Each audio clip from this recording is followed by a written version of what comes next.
warahmatullahi wabarakatuh. Halo teman-teman, selamat datang di podcast Empat Sekawan. Perkenalkan, nama saya Rini Antika dengan NIM 220201, selaku host dari kelompok 8 yang akan memandu jalannya podcast tugas UAS aspek hukum dalam bisnis. Dan tentunya di sini ada rekan-rekan kelompok saya yang akan menemani saya sampai akhir acara. Saya hai dulu guys. Hai. Oke, baiklah, silahkan rekan-rekan memperkenalkan diri terlebih dahulu. Perkenalkan, nama saya Intan Metisa dengan NIM 220199. Perkenalkan, nama saya Sarcina dengan NIM 220195. Perkenalkan, nama saya Umar dengan NIM 220789.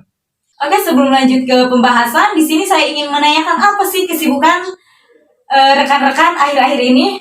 Mungkin saudari Intan terlebih dahulu. Kesibukan saya hari ini tidak banyak sih. Saya biasa mengerjakan tugas dan juga melakukan kegiatan-kegiatan seperti biasa, seperti menonton film dan sebagainya. Wah, selayaknya mahasiswa kupu-kupu. Di sini juga saya ingin mendengarkan kesibukan dari saudari Sarcina. Apa sih kesibukannya? Kesibukan saya sekarang itu memikirkan bagaimana nanti semester depan, semester 3 itu akan lebih akan lebih seru atau menantang lah kayak gitu. Kayaknya menantang nih ya. Iya pasti banget. Nah, yang terakhir nih. Iya, siap. Yang satu-satunya laki-laki di kelompok 8. Apa sih kesibukannya?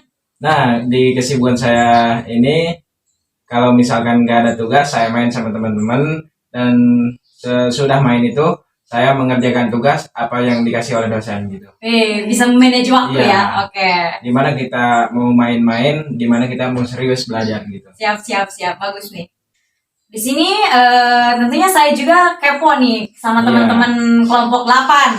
Iya. Selama 1 semester belajar mengenai aspek hukum dalam bisnis, apa sih yang didapatkan oleh rekan-rekan? Nah, ini menjawab ya teman-teman. Nah, saya mendapatkan dalam 1 semester ini, dalam aspek hukum ini, saya mengetahui dalam berbisnis itu ada hukum riba. Ya, hukum riba itu ditentukan dalam hukum bisnis. Enggak, kita menjalankan sebuah bisnis tentunya harus ada hukum-hukumnya gitu. Ada pasal-pasal dalam undang-undang tersebut. Nah, mungkin itu saja. Hebat. Oke. Setelah kita berbincang-bincang riang, perkenalan dan juga menanyakan beberapa pertanyaan kecil kepada teman-teman, sekarang kita akan melanjutkan pembahasan podcast mengenai tugas UAS aspek hukum dalam bisnis. Nih, apa itu aspek hukum dalam bisnis? Nah, izin menjawab ya teman-teman.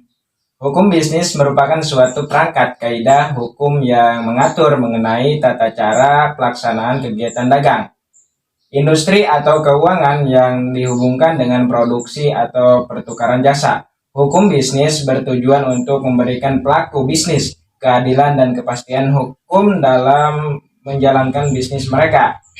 Dengan demikian, hukum dan hukum bisnis berperan penting untuk keberlangsungan bisnis agar tetap tertib, aman, dan juga adil. Gitu. Oke. Dan apa sih tujuan aspek hukum dalam bisnis? Izin menjawab teman-teman. Selain itu, salah satu tujuan hukum bisnis adalah untuk menjamin keberlangsungan kegiatan bisnis itu sendiri. Dengan adanya pengaturan hukum bisnis, maka diharapkan mengurangi potensi risiko yang dapat terjadi, khususnya terhadap wirausaha kecil dan menengah, yang umumnya minim pengetahuan dan akses terhadap informasi hukum. Seperti yang Anda ketahui bersama, hukum dibuat untuk menciptakan kehidupan yang aman, tertib, dan tentram, sama dengan hukum bisnis. Nah, mengapa penting bagi pelaku bisnis? Baik, izin menjawab. Tentunya dalam berbisnis, bagi pelaku bisnis, hukum bisnis itu penting karena dapat memberikan manfaat, yaitu pelaku bisnis dapat mengetahui hukum yang harus dipatuhi dalam menjalankan bisnisnya, sehingga tidak melanggar hukum atau melakukan bisnis yang ilegal dan menyebabkan kerugian. Pelaku bisnis juga bisa melakukan pengawasan terhadap jalannya bisnis yang dijalaninya. Selanjutnya, terwujudnya perilaku aktivitas di bidang bisnis yang berkeadilan, wajar, sehat, dan dinamis yang bisa dijamin oleh kepastian hukum. Oke. Di sini ada contoh kasus yang sedang ramai dari sudut pandang aspek hukum dalam bisnis. Apa sih? Nah, izin menjawab ya teman-teman. Kasus yang sedang viral di masyarakat tentunya bahan pokok. Ya tentunya ada satu barang pokok atau minyak ya yang ditimbun oleh oknum-oknum. Minyak apa dulu ini? Mohon maaf. Iya, minyak goreng. Ya, oke, siap. Ya. Pelaku usaha yang menyimpan barang kebutuhan pokok dan atau barang penting dalam jumlah dan waktu tertentu pada saat terjadi kelangkaan barang, gejolak harga, atau hambatan lalu lintas perdagangan barang sebagaimana dimaksud dalam pasal 29 ayat 1 dipidana dengan pidana penjara paling lama 5 tahun penjara atau pidana dengan denda sebesar 50 miliar rupiah. Nah, selain itu, pihak yang menimbun barang juga berpotensi untuk melanggar pasal 53 Undang-Undang Nomor 18 Tahun 2012 tentang pangan, penyebutan bahwa pelaku usaha pangan dilarang menimbun atau menyimpan pangan pokok melebihi jumlah maksimal.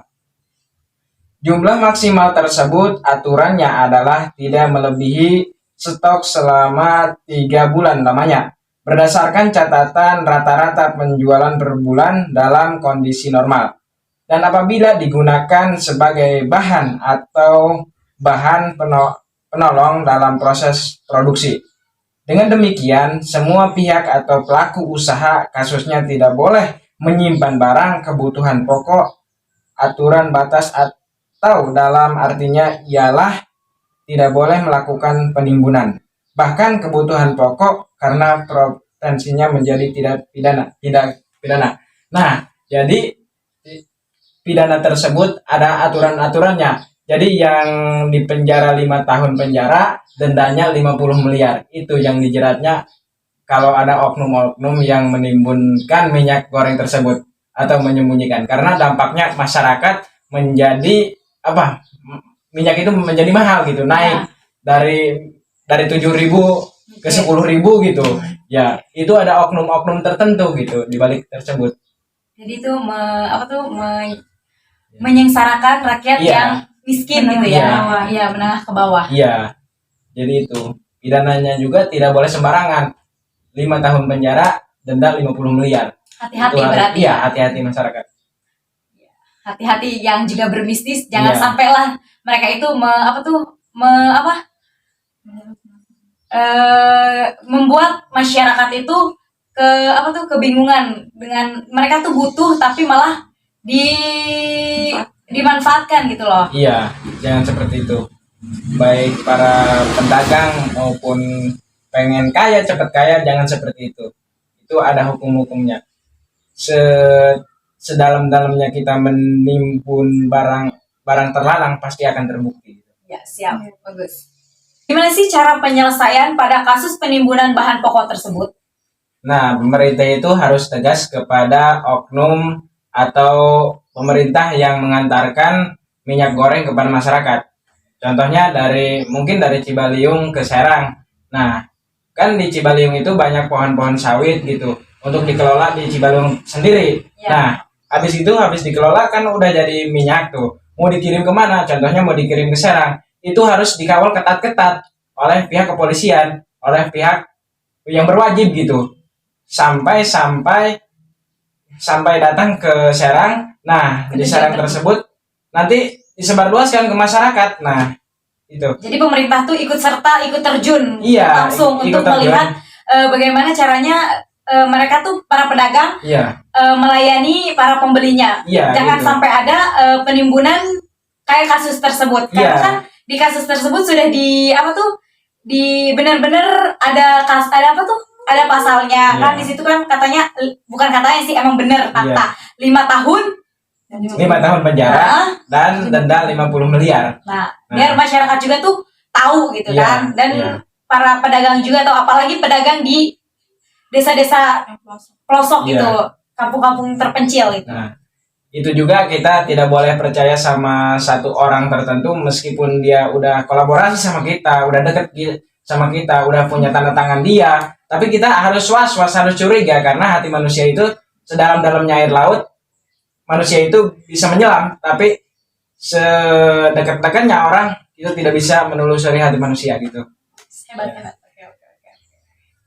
Jadi pemerintah harus tegas dalam mengenai itu mengenai undang-undang penimbunan bahan pokok. Apalagi ini menyangkut masyarakat gitu Iya, kebutuhan Pak. masyarakat, Iya. bukan kebutuhan masyarakat Iya. saja, tapi seluruh Iya. negara gitu loh. Iya, Kan itu bahan seluruh termasuk negara. bahan pokok. Ya. Baiklah, kesimpulan pada pembahasan kita kali ini yaitu masyarakat dan pemerintah tidak boleh menyepelekan kasus penimbunan bahan pokok ini. Karena semakin dibiarkan, maka oknum-oknum yang tidak bertanggung jawab akan semakin merajalela dan tidak jerak. Hukum dibuat untuk dipatuhi, bukan untuk dilanggar. Nasib masyarakat yang bukan kalangan atas akan semakin sulit. Bahkan sebagian orang yang berkecukupan pun sering mengeluh dengan naiknya harga bahan pokok. Pemerintah harus tegas dan lugas dalam menindaklanjut kasus ini. Waktu semakin berjalan, tidak terasa kita sudah berada di penghujung acara. Saya Rini Antika selaku host pada kesempatan kali ini. Saya mewakili teman-teman saya, mohon maaf bila ada kesalahan. Mungkin cukup sekian podcast kita pada kesempatan kali ini. Wassalamualaikum warahmatullahi wabarakatuh. Goodbye semester 2 and welcome semester 3.